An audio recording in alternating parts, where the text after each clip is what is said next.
Welcome to Doctor's House Call. This is your chance to get in gear with Dr. Gear, a duly trained naturopathic medicine doctor and doctor of chiropractic, board certified in family medicine and minor surgery. Brought to you by Payson Health and Wellness Center at 801 East Highway 260 every Tuesday afternoon from 5 to 6, live on KMOG. You can call in now and speak to the doctor at 474-2427 with any questions, or after the show, call Dr. Gear during regular office hours, 474-7409. Well, good evening. Welcome to Doctor's House Call here on KMOG. And a reminder that all you need to do is give us a call at 474-2427 with any question, perhaps, about symptoms you're having, and perhaps you wonder if what can be done. Dr. Gear and Dr. Wyrick are here. They're naturopathic physicians. Dr. Gear is also a chiropractor, and Dr. Wyrick is also a specialist in aging medicine. Anti-aging medicine. What do you call that? Anti-aging medicine. Yeah, but isn't there a big name for that? Well, yeah, I have a whole long almost a paragraph description to fully... That's what I thought. Okay, but it's very important. And like someone said to me the other day, well, gosh, I don't care if I live to 100. It's too miserable after 80 anyway. But the whole point is to be healthy enough to where it's not miserable. And so many things actually can be solved. That's one of the things I found out about Dr. Gear early on, was that when other doctors give up on you, he's there to help you. As a matter of fact, when I needed help, I had turned to several surgeons. They all didn't want to mess with me. I just kind of felt like the medical profession kind of turned their back on me.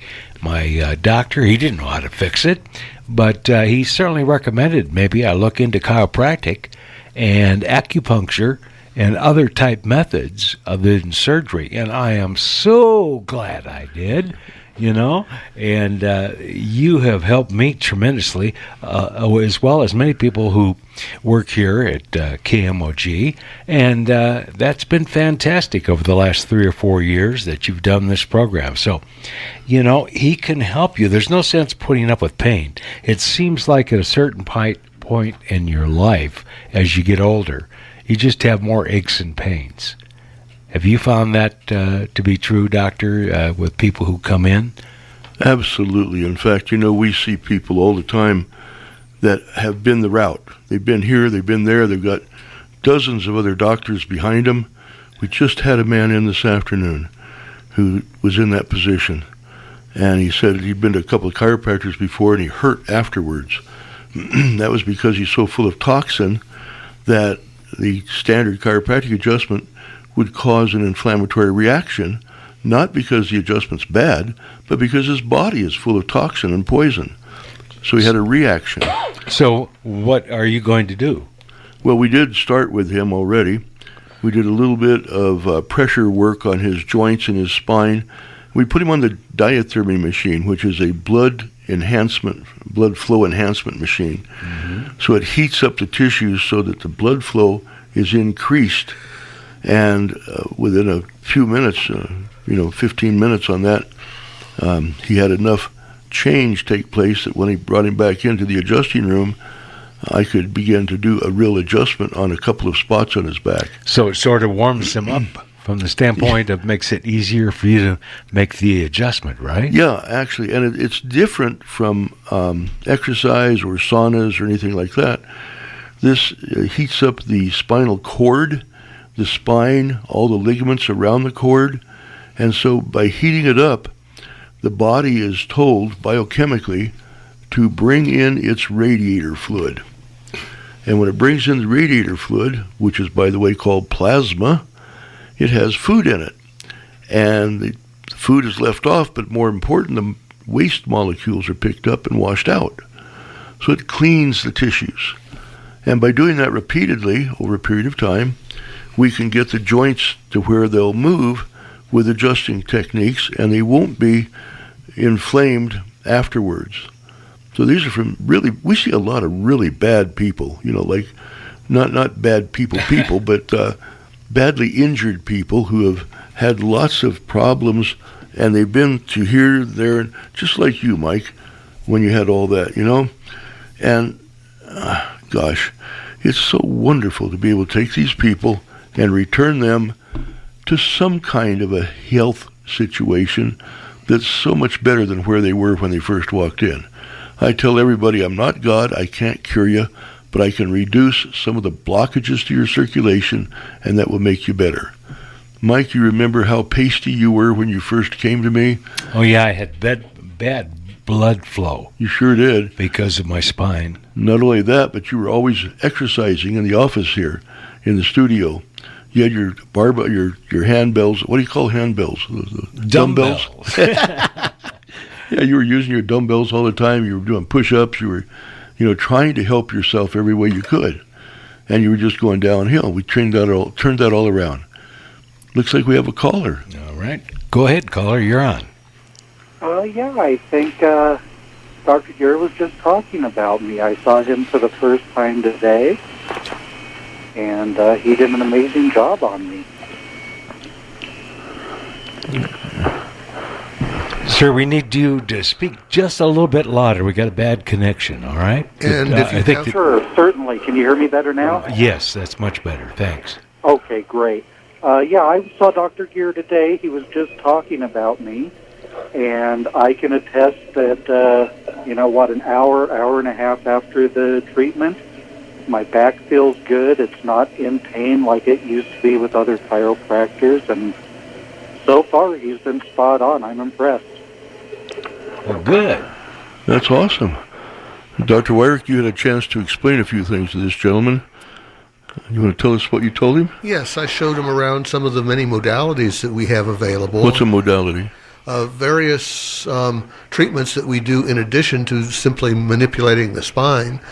Diathermy is one of our treatment modalities that helps prepare the patient for the spinal treatment by reducing the swelling so that we can more easily move the bones.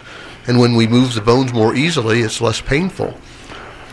Not only diathermy, but also we have traction. We have several types of traction where we stretch the spine, and that allows the blood flow even better. And then we have ultrasound, which is a high-frequency vibration that changes the blood flow in a tissue and breaks up congestion. I like to call it the acoustic jackhammer. I know that's not exactly correct from a technical point of view, but that's exactly what it does. It goes in and it beats up all that clotting material that's in and around the joints and allows the blood then to flow and pick it up and move it out and put food in to heal the tissues. And we also talked about the fact that both Dr. Gere and myself are naturopathic doctors who are well trained in nutrition, and that's an option.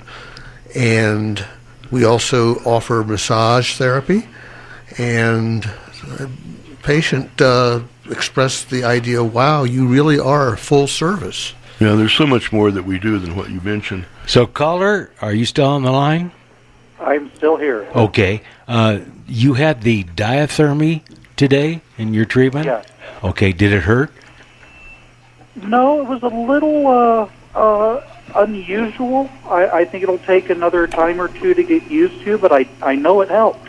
Okay, yeah, I didn't mean that it was painful, but I just, I always thought it was extremely comfortable. You just lay there and you got that nice warm feeling going through your spine. And some people don't like to lie on their back. We also can do the same treatment with the patient face down, or in some cases sitting in a chair, depending on what exactly we're targeting. Yes, that particular treatment has been used for more than 100 years in medicine. I used it in my schooling and became very enamored of it. I love it. It's so effective at helping us get the body to work properly. And you use it on yourself regularly as well. I do. I certainly do. You know, one thing that we use diathermy for that very few people know about is cellulitis, or an infection of the skin. And the problem with treating cellulitis often is that you can't get the antibiotic into the tissue because the inflammation blocks blood flow. Yes. And that begins to become perpetuating. It's the swelling that is the problem with the cellulitis. It's so inflamed. So, caller, are you still with us? I am here. I agree with that. Inflammation has been one of my major problems over the years, and he nailed it right off the bat.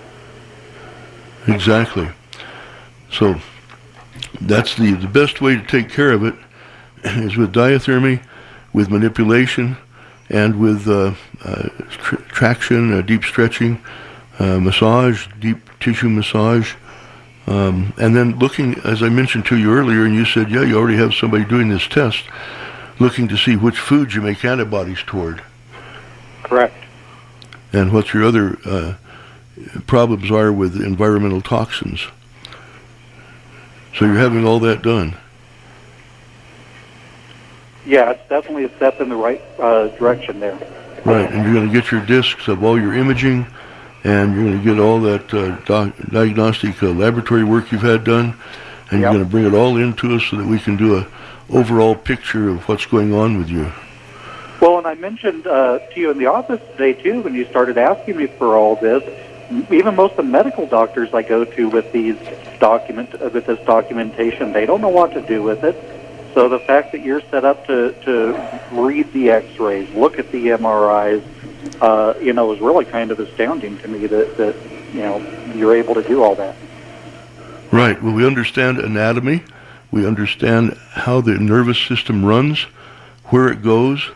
We understand a lot of information that other doctors got the exposure to in pre-med and in early medical school, but then they went on to learn about drugs and symptom treatment. And we prefer to find out how the physiology of the body has been broken and how we can return it toward normal. I think one thing that a lot of patients don't realize is that if they go to the emergency room and have some x-rays done, the emergency room doctor is looking for broken bones that need to be set. And anything more subtle than that, like misalignment of a joint, often doesn't appear on the emergency room doctor's radar because to their mind it's not an emergency. Well, the radiologist doesn't see it that way either. So it's very interesting to see the radiology reports, which are excellent as far as pathology is concerned, but they're very lacking as far as what this structural problem actually means and the way the body's actually functioning. So every so often I run into a radiologist who writes a really good report, but most of the time they're very minimal, and I write another report on top of it that explains all of those things that I just mentioned. So well, I'm really looking forward to having you review all this. Even my medical doctor, again, never was able to review anything other than just the lab notes there. And no one ever really talked about the problem. They just ran through the procedure, gave a few notes, and that was the end of it. So I feel like finally someone's taking it, a step further and doing the full process. right, well, it's very important to understand what's going on. And that took me years of study and asking questions, and I used to use a 1,000-question questionnaire that I gave to my patients, and they would work with it, and any question that applied to them in any way, they would give me the who, what, when, where, why, how, and then I would take that whole set of answers home with me, and after all the family went to bed at night, I would read through this, and I would try my very best to become that person, putting their mantle on, and I would say, okay, I have this symptom, I have that symptom, and what's common with these? Where do they come from? Looking in my body, going from where that symptom was manifesting, and trying to put two and two together, I came back tremendously number of times, a very high percentage, to the spine. And then I also found diet was a major factor. So, and then the last thing was stinking thinking. Somebody gets to perseverate on an idea, and they don't change that idea, it can cause a lot of stress in the body. And then that can manifest as a disease in the physical body. But most of the time it's the spine. 95% of the time it's the spine. Even that causes digestive problems that cause other inflammatory reaction problems. I've changed so many patients from pathology to normal over the years by absolutely correcting the spine. Not just relieving the congestion around it, but actually moving the bones, putting them back into proper alignment as much as is possible. And that works. That really does work. Well, I'm really looking forward to working with you on this, and good. I won't monopolize your whole show, but what you did for me today was amazing, and I really want to thank you for that. Well, I'm so pleased that you're pleased. And you came in on a 15-minute consultation, a freebie, and decided you wanted to do something more once we started doing that, once we finished that. So today, thank you very much for calling in. Today, we're on digestive disorders that may sneak up on you. So we identify digestive problems with labs, imaging, physical exams. We listen, we work together to solve the problem by crafting an individual treatment plan. So, yes, we have another caller. Hi, caller. Hi. I was recently diagnosed with arthritis in my back and ruptured disc in my neck with spurs growing into my spinal cord, pinching it off. Is chiropractic care a good option for something that's like that? Because I have total numbness in all my limbs. The short answer is probably yes, but I have to look at your imaging before I can answer it for you as an individual. I know in my own body I have had horrible injuries to my spine when I was younger growing up and caused lots of problems as I got older. I developed a thing called manipulative surgery technique, which you can read about on my website under manipulation. And that was designed because nobody was strong enough, mean enough, ornery enough to give me the kind of adjustments that I needed to make me better. So I developed this traction type of technique with vectored force so that we could remove the obstructions to the joint damage that had occurred and return joints back toward normal function. I have a set of x-rays in my office in my hallway of a 16-year-old boy that had fallen off a skateboard, landing on his butt, jamming up a disc area between the 4th and 5th lumbar. And then in 2 months we had it completely corrected. And then I also have the same man with no more treatment after the first 2 months of treatment, 20 years later, still straight, no problem recurring, because we actually repair and these joints, bringing blood flow back into them. So, Doctor, your website is drbobgear.com. That's drbobgear.com. By the way, for people probably who don't know, Yeah, that's absolutely correct. And Dr. Wyrick has an excellent website as well for all kinds of other things, including some show things here. Some of our Doctor's Housecall shows he's been able to archive. Yes, and we're working on more of those. And to get to my website, it's drweyrich.com. So we're not trying to go head-to-head with KMOG Country.com because it is a great website. I would urge you to go to that website anytime and look under shows and then under podcasts, and you'll see really good representation of not only this show, Doctor's House Call, but also the forum show that they have here. And that's got lots of good information. Okay, by the way, I just wanted to mention, caller, if you go to that website, you were talking about you have information on your non-invasive manipulative surgery on there, right? Yes, in fact, there's a ribbon on my website, drbobgear.com, and you have two that are most important to click on. One is video, where you'll see me actually explaining things with mannequins. That was done on a KPAZ. That was done on the heavens, my mind just went blank. Trinity That's Broadcasting. it. Thank you. Trinity Broadcast Network, Christian Broadcast Network that's worldwide. I had to beg them to do the first show, and after I did the first show, they liked it so much they wanted me to do 19 more, so I did them. And they went all around the world to teach other doctors certain things that they needed to know. So it's been a wonderful, wonderful life, and I'm so glad that I can explain things to people. And in answer to your question about stenosis of the spinal cord and stenosis of the spine, that's where the things grow together. I personally have stenosis of the cervical spinal canal, to where it's interfering with blood flow in the spinal cord itself due to old injuries that I had. And I get chiropractic care. I get them from a doctor that I drive 85 miles to go to every week, because he is actually doing a thrust to my spine that actually is making changes which I've sought all my life but could never find. The manipulative surgery does a certain amount. I do a whole lot with people myself, but I couldn't treat myself. So does that answer your question, ma'am, about whether he can help you?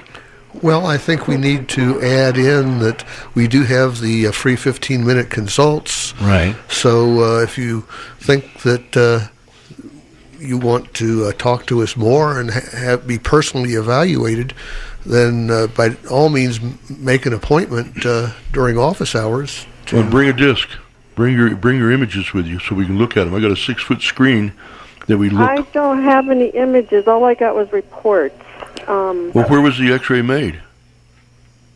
It was over here at Banner just a few weeks ago. Okay, so what you do is you call Banner, radiology department, and you say, make a disc for me. I want to take it to Dr. Gear so he can look at it also. And they will do that. I've done that with hundreds and hundreds of people. Usually no charge. Right. If it's going to another doctor, there's no charge. Yeah, because right now they're recommending that I go to surgery and stuff, and I just really don't want to do that. Right. Well, if you have to do that, Dr. Gear will tell you, all right? He's really good about that. But yeah, it's really important to find out the alternatives before you do that. Yes, I've seen statistics that suggest that people who go to a chiropractor first wind up eventually getting surgery about 10% of the time, whereas if the person goes to a surgeon first, it's almost guaranteed they're going to get surgery. Yeah, they said multiple surgeries. So, okay, well, I will make an appointment. Thank you. You're quite welcome. Wow.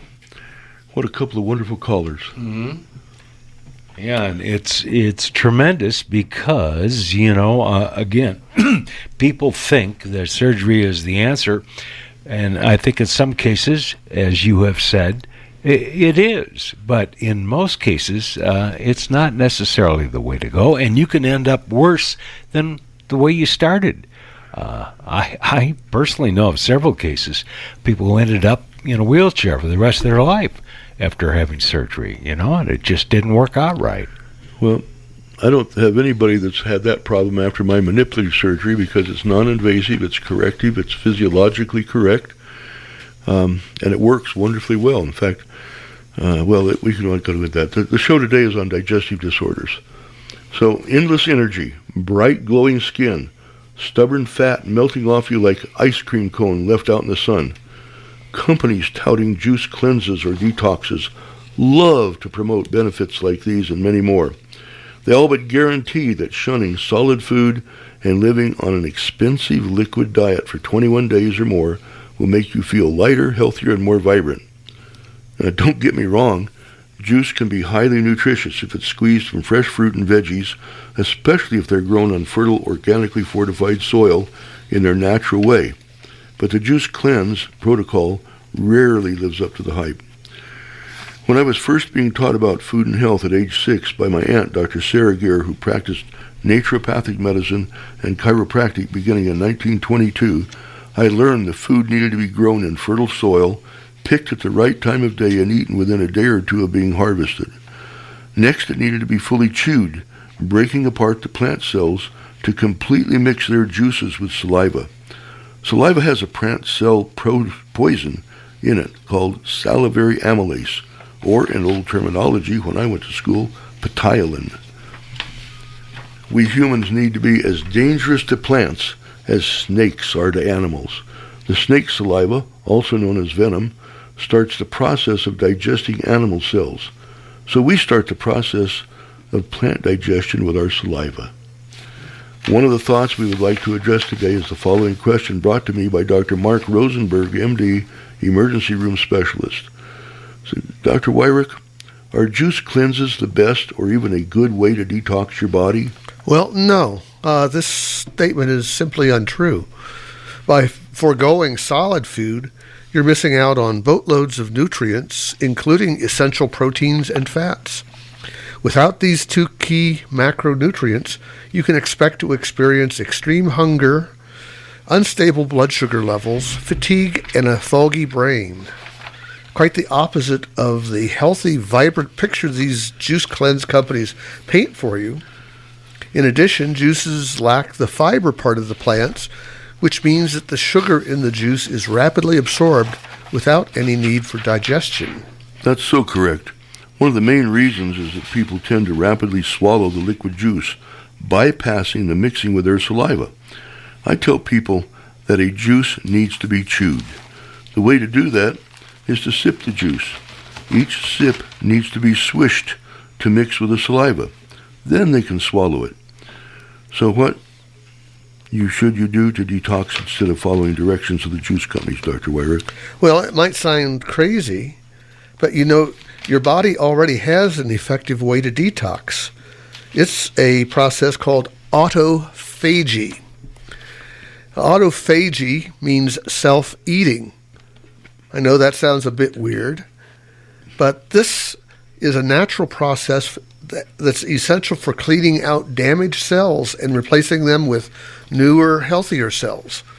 By breaking down dysfunctional cells, discarding the useless debris, and recycling the valuable bits towards cellular repair, our bodies become much better at fighting off aging, infections, and also inflammation. But how do you induce autophagy safely and responsibly? Well, there's a number of ways. Autophagy is a stress response. So if you want to make your body more uncomfortable than it usually is, then you can induce the autophagy. Dr. Geer, what is one of the 3 safe ways to induce autophagy? Well, autophagy trigger 1 is called intermittent fasting. That is, not eating for an extended period. It's the fastest way to induce autophagy by restricting food intake. You're adding stress to your body and telling it to go into survival mode. Fasting may sound strange, but humans have been fasting for thousands of years. You fast when you sleep and when you're sick, both of which require your body to heal and repair itself. One of the first things I learned from my aunt, Dr. Sarah Geer, was fasting. The first doctor that she went to work with as a preceptee was Dr. Frank McCoy in Los Angeles, who was a naturopathic chiropractic doctor, and he said that people needed to fast. In fact, he wrote a book called The Fast Way to Health. And fasting was how people got rid of all this inflammation in their intestinal tract because they didn't know about the IgG testing and the other things that we know about today.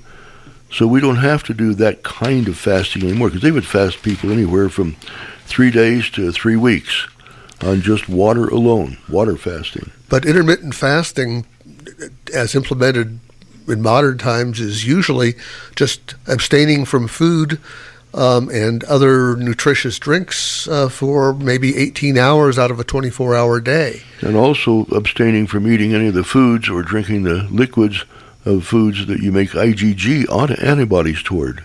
Yes, you do that forever, Right. but you avoid all food for about 18 hours in a row at a time. So what's trigger number 2, Dr. Wyrick? That would be exercise. Exercise is really a magic pill. When you exercise, you stress the body. You create microscopic tears in your muscles, and they scream, "Repair me." That's when autophagy will kick in and start cleaning out your body.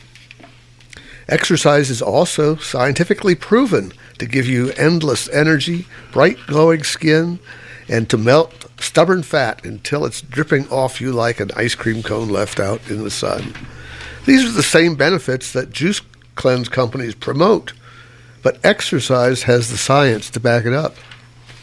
Aim to stack up around 2.5 hours of moderate to vigorous exercise per week in order to get these benefits. Dr. Gear, there's a third trigger. What is that? Well, autophagy trigger number 3 is to put on a sweat. Now you might say, I just sweat exercising, but this is different. So sitting in a sauna or using a contrast shower, a shower where you switch between hot and cold water, can stimulate the lymphatic system, boost circulation, and help trigger autophagy. As with anything, too much of a good thing isn't great for you. In the case of autophagy, you're better off sticking with a few healthy habits, lots of water, sunlight, movement, and vegetables, and induce autophagy now and then as a sort of deep clean. So Payson Health and Wellness Center is all about your health and preventing medicine. Just because you don't feel sick doesn't mean you're healthy. Call and come in to get your free consultation. If the check engine light is flashing on your dash, don't wait until the part breaks. Our newsletter is entitled To Your Health. It's free and comes every 2 weeks in your email box. There's more than 1 million people getting every issue of this newsletter, which is sponsored by the Dynamic Chiropractic News Organization. They do not share or sell your email address. Over 30 medical peer-reviewed journals are reviewed every month. Articles of general interest are read and then rewritten in an average person's vocabulary for better understanding. You too can receive this wonderful educational publication. Just send an email to me, Dr. Bob Gear at drbobgear.com, and ask to be added to the list of recipients. Just first and last name and email address are needed. Dr. Wyrick, I had a person who listens to the show call me at the office the day after the last show and ask me, Doctor, why do I have stomach abdomen problems? My doctor told me to take Prilosec and I would be all right. That was 2 years ago, and I still have the symptoms. I've been taking the medication just like he told me, but I'm still not any better. What can I do to stop having the problems? Well, what should the caller do next? Look at the liver. The liver is the main organ for detoxifying the body. It's full of enzymes that break down all kinds of things in the body that need to be eliminated, including toxic drugs, but also products of normal metabolism like used hormones. But the liver needs a lot of nutritional support to do this, including plenty of B vitamins, sulfur-containing amino acids, and sources of methyl groups. The best detox program, therefore, starts with a balanced diet. For all of these nutritional items to get into the bloodstream in sufficient quantity, the stomach needs to produce an adequate amount of acid to properly begin the digestion of protein. Taking any kind of acid suppression medication, including Prilosec, for longer than a couple of weeks is extremely counterproductive for good body health. But what about toxic foods? Don't we need to avoid these? You mean foods that our body reacts badly to because we make IgG antibodies against them? Yes, ideally we'll avoid these foods so our body doesn't have to detoxify them. But in extreme cases of dietary indiscretion, shall we say, a dose of Epsom salts to clean out the bowels followed by a water fast for a day or so can help the body recover. But this depletes the body of nutrients, so we can't overdo it. So we'll continue with our discussion of digestion from mouth to anus. Just to keep things simple, we're going to skip the role of the nose, eyes, ears, brain, and esophagus in digestion. But first, let's talk a little more about detoxification. You mentioned the importance of the liver, but aren't there other organs involved in detoxing, Dr. Wyrick? Well, yes. The job of the liver is to do the chemical reactions necessary to prepare the toxins for the other organs to expel them from the body. The kidney is an important organ for getting rid of water-soluble toxins via the urine. The liver also helps to get rid of fat-soluble toxins via the feces. But there are other routes as well, including perspiration and respiration. Even mother's milk can expel toxins from the mother, unfortunately to the detriment of the baby. So that's why a nursing mother must be very careful what she eats and focus on organic foods. But let's continue our discussion of digestion. What can go wrong, and how can we, as naturopathic medical doctors, help? Dr. Weyrich, can you give us an overview of what we'll be discussing today? Well, I like to look at the digestive system in terms of it being a hollow tube running from mouth to anus, with a couple of tributaries added called the liver and gallbladder and the pancreas. But the main flow, top to bottom, is from the mouth to the stomach, to the small intestine, large intestine, and finally the anus. I like the way you organize the digestive system, Dr. Weyrich.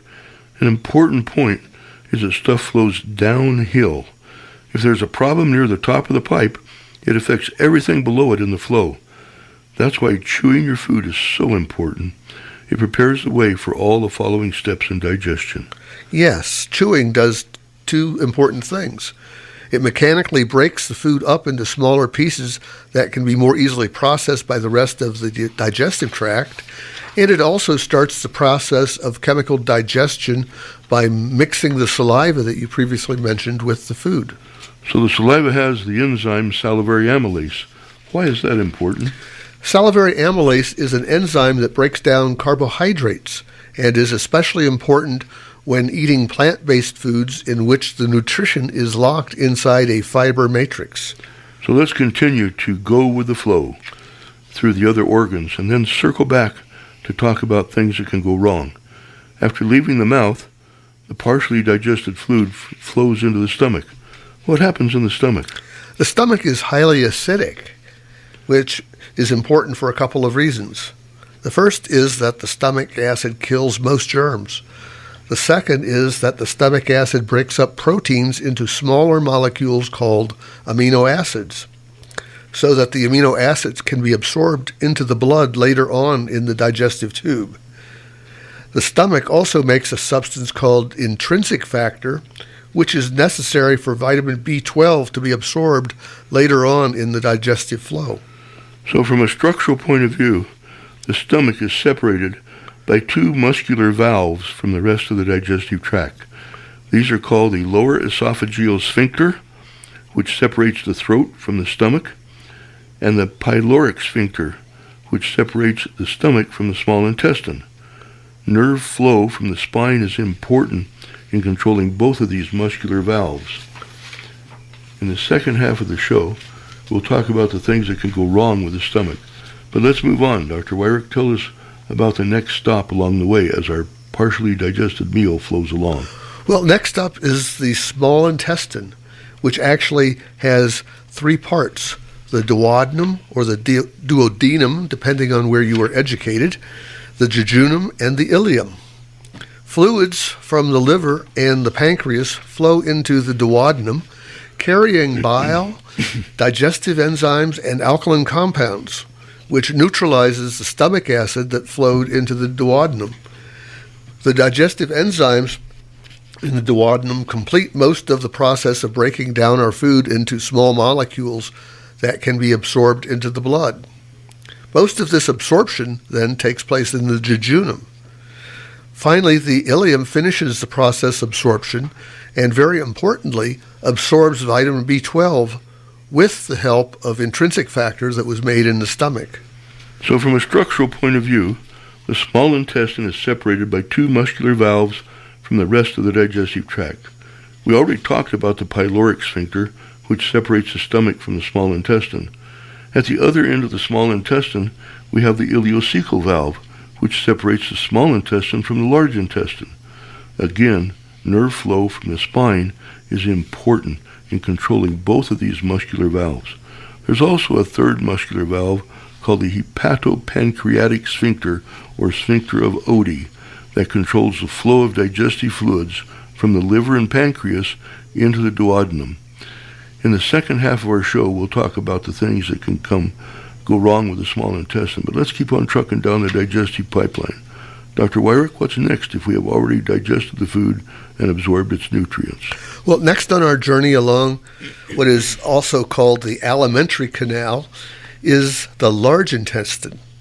That serves several functions. The most important is it allows water and minerals to be reabsorbed.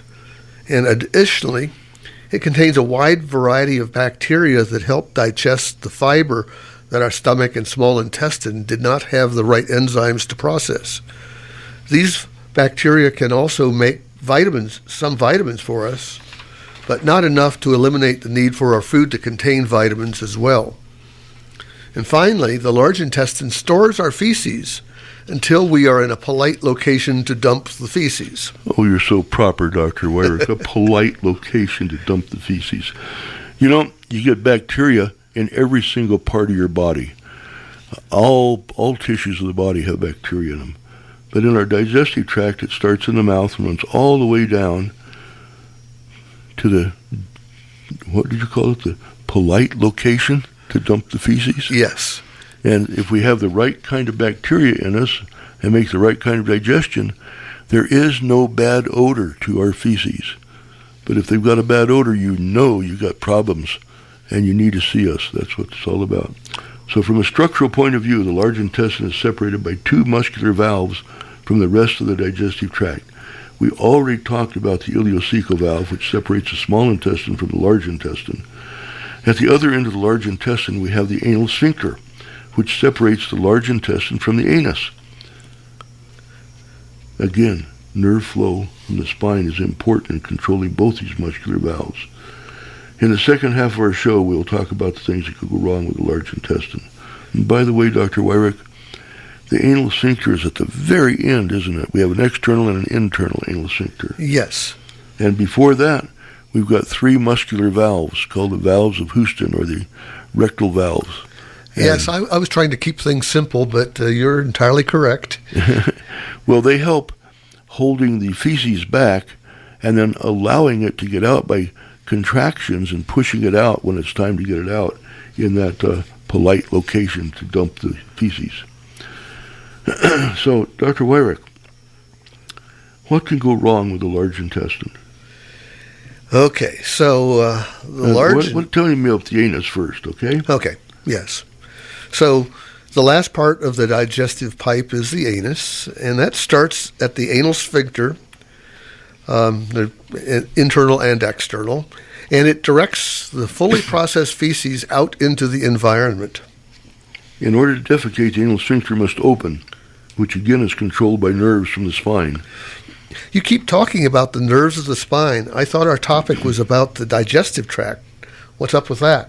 Well, Dr. Wyrick, the spine helps to control all the digestive organs. A problem with the spine can therefore wreak havoc with digestion. As a chiropractic physician, I have special expertise in diagnosing and fixing problems involving the spine. But let's circle back now and talk about problems that can interfere with the proper operation of the digestive tract. So tell us about the problems in the mouth, Dr. Wyrick.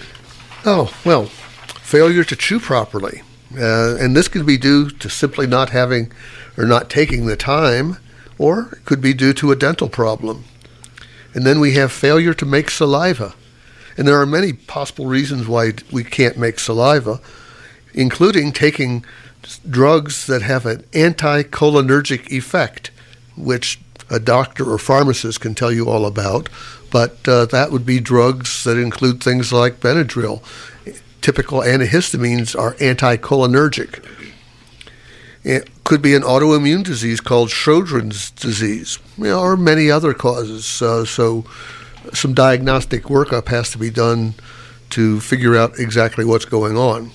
I've had lots of patients that the problem was in the neck, where they had some kind of a neck injury, commonly a whiplash, and it changed the saliva production, either too much or not enough. Yes. So what about problems with the stomach? Well, there's stomach ulcers. Some people develop stomach ulcers due to stress, but infection by the bacteria H. pylori, also called Heliobacter pylori, is often blamed. Excessive consumption of the class of pain medications called NSAIDs, which means non-steroidal anti-inflammatory drugs like aspirin and ibuprofen, can thin the protective mucus lining of the stomach. Too much stomach acid can cause problems, but this is a very rare condition. It can also cause stomach ulcers, but more important problem often is not enough stomach acid. So this is often due to misuse of pharmaceutical agents like Prilosec. These drugs were only approved by the FDA for short-term use. For example, while an ulcer-causing infection like H. pylori is being treated. If people take these drugs for a long time, they cannot make intrinsic factor and become depleted of vitamin B12. And they cannot digest protein in their food well or absorb minerals from their food, which leads to a lot of nutritional deficiencies.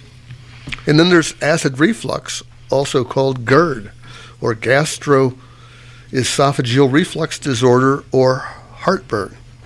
This may be due to low stomach acid or a problem with the nerves controlling the lower esophageal sphincter that we talked about.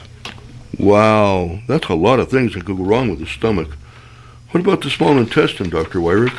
Well, usually the small intestine works as it was designed, unless there's a problem with the inputs to the small intestine from the stomach, the liver, gallbladder, or the pancreas. One common problem is lactose intolerance, which is sometimes mistaken for an allergy to dairy. But it's not the result of an immune reaction, for example, an IgG reaction. It's due to a genetic problem with the body's production of the enzyme called lactase that prevents the body from properly digesting the kind of sugar found in dairy products, which is lactose. This undigested lactose then feeds bacteria in the gut, which can cause gas and bloating. Occasionally, a condition called SIBO, S-I-B-O, can develop, which means small intestine bacterial overgrowth. What about the large intestine, Dr. Weyrich? Well, the main problems with the large intestine are diarrhea, constipation, inflammatory conditions, and irritable bowel. So, diarrhea can be due to bacterial or viral infections in the large intestine, or to bacterial imbalances caused by taking oral antibiotics. Certain drugs, those that have cholinergic properties, that are often used for people that have dry eyes or dry mouth, can cause diarrhea as well. Constipation can be caused by too much soluble fiber and not enough insoluble fiber in the diet. Or opiate drugs are a particularly strong cause of constipation. Irritable bowel syndrome tends to be due to a combination of emotional issues as well as IgG food allergies and bacterial imbalances. And then we have inflammatory conditions like celiac disease, ulcerative colitis, and Crohn's disease that can be due to genetic problems such as gluten sensitivity, plus all the factors that I mentioned that are associated with IBS. So another problem with which we're confronted is polyps and diverticuli. These are tissue changes that develop over time due to irritation of the lining of the colon. That's what develops polyps. That may be precancerous, and weakness of the whole 3 layers of the lining of the colon is termed diverticuli. That's a pouch like that squirts out from the colon, where the whole lining of the colon is in the pouch. And that can get infected and inflamed and cause a real significant problem. But in a discussion of these two issues in depth, we'll have to wait for another show. The short discussion is to not develop either of them to begin with. This is done by eating right for your body, avoiding constipation, and keeping your nervous system fed with unrestricted blood flow by keeping your spine adjusted properly. Dr. Weyrich, please tell us about the anal canal. Well, the main problem occurring in the anal canal is called hemorrhoids, sometimes called piles, which is painful swelling of veins in the anal canal. And they're named hemorrhoidal veins. that can cause bright red blood to be seen in the feces or toilet paper. While this is often treated surgically, it is really a problem with the liver, because the veins carrying the blood leaving the anus flows back to the liver. And if the liver is congested, the pressure in the veins builds up, and we see the swelling of the veins in the anus, and we call those the hemorrhoids. And bleeding into the anus gives you the red blood on your toilet paper. As an aside, I did a preceptorship working with a proctologist who treated hemorrhoids. Every winter, we would see a number of patients who traveled from Canada to Phoenix to be treated. This was because of a shortage of available treatment facilities in Canada, because under the socialized medicine system of Canada, hemorrhoids were considered to be related to lifestyle and not a life-threatening emergency. Therefore, as a cost containment control, funding to perform hemorrhoid treatments was limited, and there was a long waiting list in Canada. In one particularly sad case, we had a Canadian woman come to our office whose husband had tried to do a ligation procedure, tying off the swollen hemorrhoid, using carpet thread. He caused more problems than he solved, but we were able to clean things up. Who else contacted us in the last week, Dr. Gear? Well, a man called and said that no matter what he does in exercising and diet, he still seems to be aging rapidly. And he said he is only 60 years old. He said he would be listening on the show today, and if he liked what he heard, he would make an appointment for a free consultation. Dr. Wyrick, you're board-certified anti-aging specialist. What would you like to tell him and all of our other listeners? Well, every patient is different, and for best results, we need to evaluate and treat the whole person. So the best advice for him, or any other person who wishes to slow down the aging process, is to make the free appointment with us and then decide whether or not to continue with the process of growing less diseased and slower, and to slow down the usual normal aging process. All of the book and lecture education is wonderful, though, to make an educated physician to begin practice, but there is nothing that beats experience. Dr. Gear, with your 57 years in the general practice of naturopathic medicine, which includes chiropractic, how do you approach each new patient, and how do you approach treating patients each time you attend to them? Well, you know, Dr. Wyrick, the annual physical is meant to find out if you have developed a disease.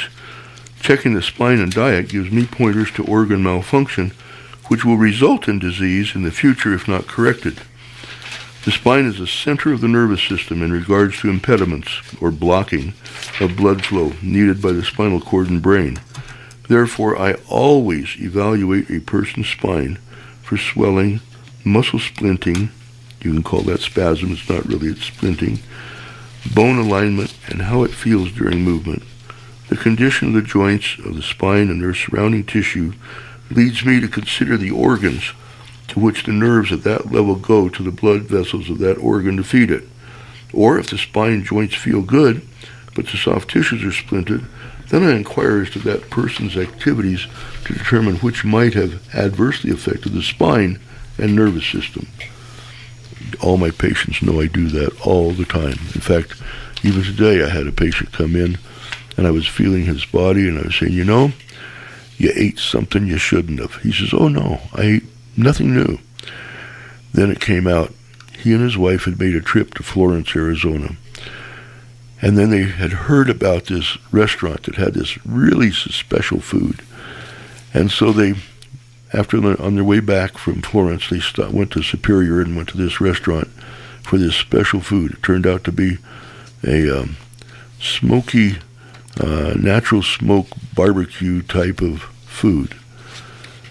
And he had swelling in his intestinal tract, and he had swelling in his back, and I'm postulating it was all from that, because after I treated him and we got the swelling to reduce, he was feeling better. But it was so sore throughout his body. But his presenting complaint had nothing to do with digestion, he thought. He complained that the bottoms of his feet hurt. And Dr. Gear, you explained to him how the nerve flow from the feet is affected by inflammation in the area of the lower thorax and the upper lumbar region. The intestinal tract. And the bottom of his foot, it was a plantar fasciitis that he had in both feet. The center of the foot was tender. I learned as a child that meant there was a gut problem. And Dr. Weyrich, you said that this had an acupuncture meridian relationship as well. Yes, we figured out that he had two acupuncture meridians involved. The kidney meridian, which goes from the bottom of the sole of the foot up past the belly button, and then the stomach meridian, which goes over the top of the foot and up past the belly button as well. So here's a couple of people that were really interested in good health, and inadvertently, one of them was having a reaction to this smoke. Barbecue. Barbecued, yeah. And I said, well, what kind of a wood was it that they were smoking it with? Because he said it was really smoke from real wood. It was not this synthetic smoke. And he said it tasted different from anything he'd ever eaten before. Right, so I asked him, which wood was it? Because the smoke fumes from that wood quite possibly was toxic to him. And that's why he had the reaction that he had. So I'm always interested in what type of food a person's eating. I really urge them to have the IgG test performed and then abstain from eating those foods to which their body makes IgG antibodies that cause inflammation in the large intestine and results in mucus buildup in the intestine, as well as in the sinuses and throughout all of the mucous membranes of the body. This then coats the very tissue which is needed to allow food molecules to pass from the inside of the intestine into the bloodstream. In addition to IgG antibodies causing inflammation, genetic factors such as deficiency of the enzyme that digests lactose or gluten sensitivity, just like you talked about, Dr. Weyrich, may also be problems in these people. Foods containing lactose or gluten definitely should be avoided.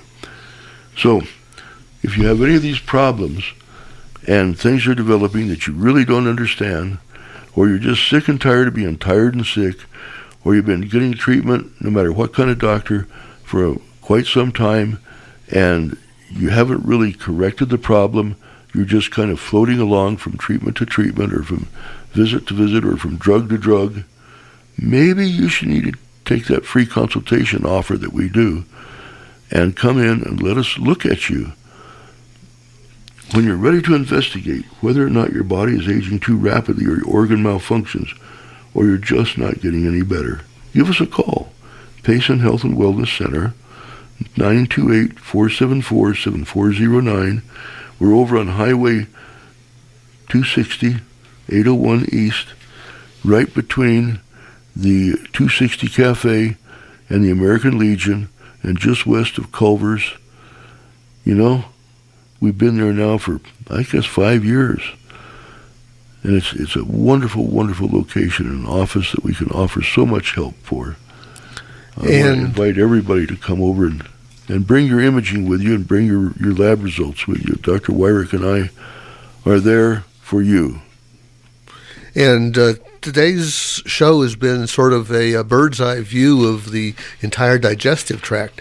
And we could have spent the entire hour talking about any one of the organs that we briefly mentioned. So there's a lot more that can go wrong that we can talk to you about on an individual basis. So we just hit the high points here. So just because we didn't mention your particular problem today doesn't mean that we don't have a way to address that. Well, our first two callers this morning, or this afternoon, gosh, they were great. I really do appreciate it when people call in and ask us questions. We have a chance to talk to them individually. And we do the same thing when you come in for a free consult, face-to-face. If you bring in your disc, we'll put it up on our 6-foot screen.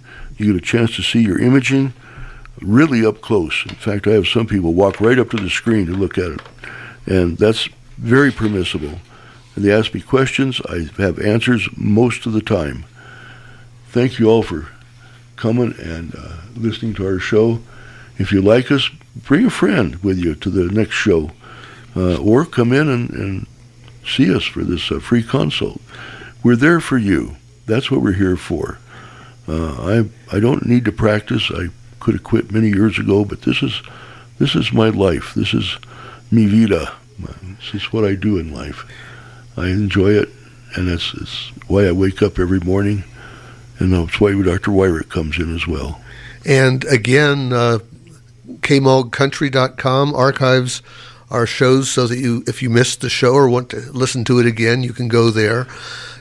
The website, drwyrick.com, also archives the shows, but also includes links to supplementary material that we sometimes use in constructing the shows. We've been asked to document where we're getting our information, and so when we're reporting things that are in the peer-reviewed literature, scientific literature, we provide the links. So, there was a wonderful article in the Payson Roundup this last Friday on how important it is to prevent illness, and it saved Navajo County a tremendous amount of money. If you haven't read that yet, go to the Payson Roundup and read about that. It's fantastic how much money is saved by preventive medicine. Mike, thank you so very much for having us here on the show, and we really, really, really do appreciate being able to bring this information to people here in Payson. And we all appreciate you guys. Thanks. You've been listening to Doctor's House Call, aired every Tuesday afternoon from 5 till 6 p.m. To call Dr. Gear after the show during his business hours at Payson Health and Wellness Center, 801 East Highway 260, call 474-7409 or go to his website, drbobgear.com. That number again, 474-7409.